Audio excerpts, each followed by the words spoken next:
Welcome back to Rules of Engagement. We've just seen 3 great replays illustrating different points about dealing with timing attacks, how to deal with those, when to set up and contain, and how to do so. And then, of course, we finished off with how to play a game when you know it's going to come down to a single game-decided engagement. Now we're on to the Q&A portion of the show. Of course, everyone was able to tweet me some questions throughout the show at ISAxLab. If you missed it this show, you can hit me up next show. Of course, every day starting at 5, probably going to about 5:50. We'll be running the show. We'll have more opportunities there. So let's get actually, I have a question up here. But before we jump to this question, there's another question, I'm not going to bring it up, but it was saying, asking about what type of game is StarCraft 2. It looks pretty cool. And my best advice to you, if you want to find out more about StarCraft 2, of course, play the single-player campaign. That's very fun. Jump into a game on a multiplayer. Try it out. Ask some friends. But also, check out my show tomorrow, Developing Fundamentals. We're going to really introduce people to how the game of StarCraft 2 works and kind of go over, starting from scratch mentality. Onto this question from Ian Wilson at ISAxLab. You talked about setting up a contain in TVT, but should Major have how should Major have responded to that situation? There was also another question asking if Major should have been using drop play against a contain. And this is a really interesting question. Of course, I didn't really go over too much about Major's potential responses because it was more focused on the contain. But you also have to be aware of your opponent's potential responses when they're doing the contain. So drop play is always a big response. We saw Fantasy position units at the bottom of the map.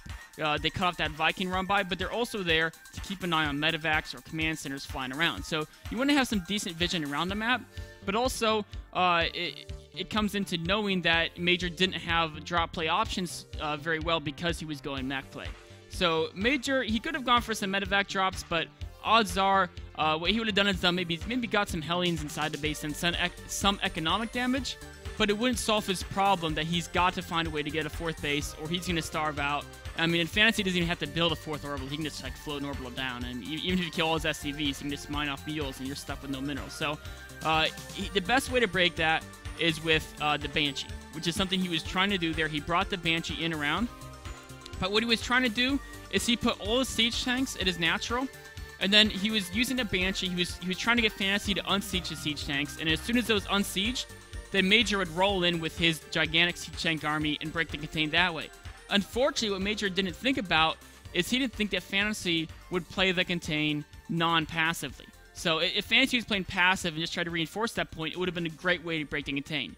Use the Banshee, force him to unsiege, then you come in wherever they unsiege. But Fantasy responded to that by counterattacking. Of course, Major, if he was like, it's like a little chess move, right? He's going to do this, he's going to do this. If Major was thinking one more step ahead, he could have had a few siege tanks sieged up at his third, maybe 3 or 4 siege tanks in a good position. Probably would have shut that counterattack down very well. And of course, with that sensor tower he had, he could have gone to Hellions in front of those tanks, and he would have been fine. So he was on the right track.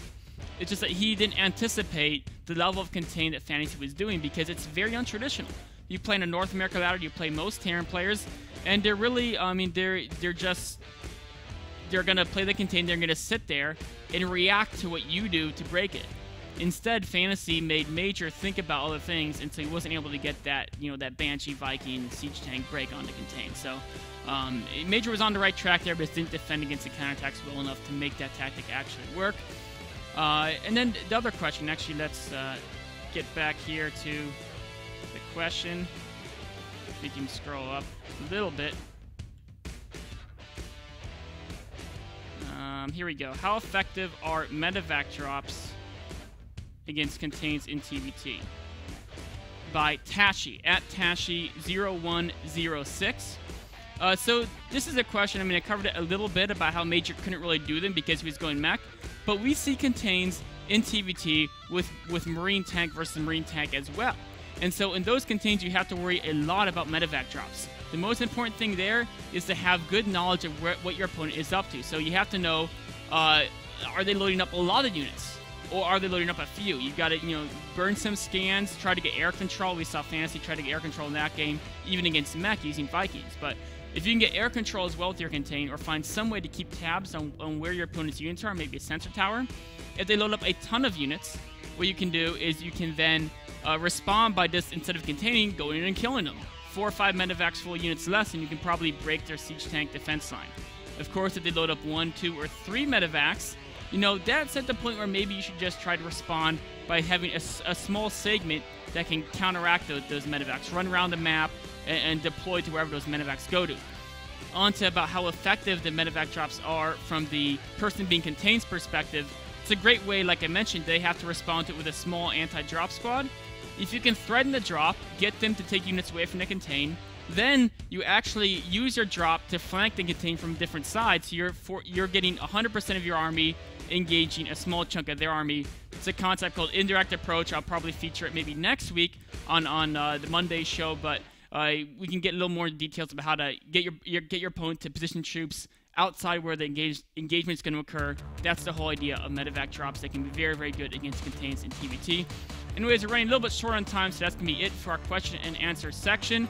But be sure to catch the VODs later at mlg.tv, or if your friends missed it, you can tell them about those. They should be up within an hour or two. Also, stay tuned because in about 10 minutes, we're going to start the Tournament of Champions. It's going to feature Dongregyu versus Flash. It's going to be an absolutely amazing match. I've been watching some of Flash's top 5s from MLG Fall Championships in Dallas, and this guy is absolutely amazing. Of course, don't forget Dongregyu, second in OSL, several MLG titles under his belt. It's going to be a blast of a match. Stay tuned for that coming at you in about 10 minutes.